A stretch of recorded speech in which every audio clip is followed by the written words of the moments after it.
Hi, welcome to this edition of Boo and the Stash. If you remember, last Thursday, Laura was responding to a challenge question that I posed to her from Ken Bouchard's interview, Someone You Love. Laura was responding to the question, what do you remember most about your mother? So this evening, I'm talking about Margie Claire Peterson, my mom. Daughter, sister, husband, mother of four, of which I'm the second one.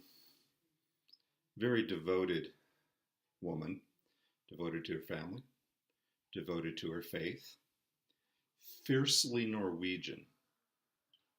Not to a fault, but definitely Norwegian. Most definitely. She's a collector. She's a collector of dolls and antiques and was into refinishing furniture and still is, but slowed down quite a bit, I imagine, as she gets a little bit older.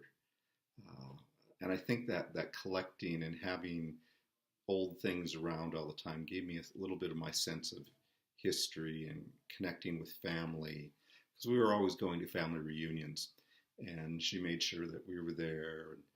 So that sense of heritage and tradition. We did things the same on holidays all the time. The tree went here and these ornaments had to go up, and where was that thing, and this was a special thing, and this always had to be done. So we had a bunch of that stuff going on. She was a church organist. And we didn't have an organ in our house until later on. But we would go with her when she practiced Tuesday and Wednesday nights.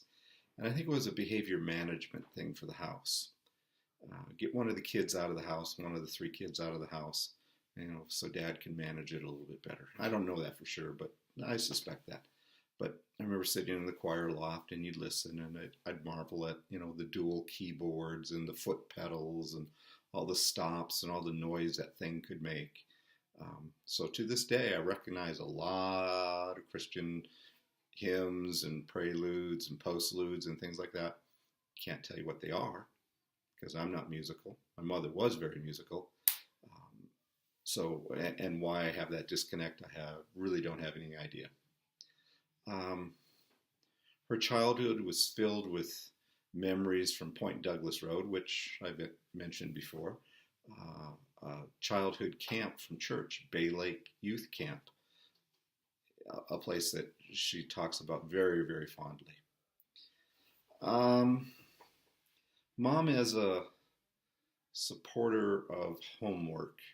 I don't really remember anything crystal clear that, she'd sit down and do homework with us.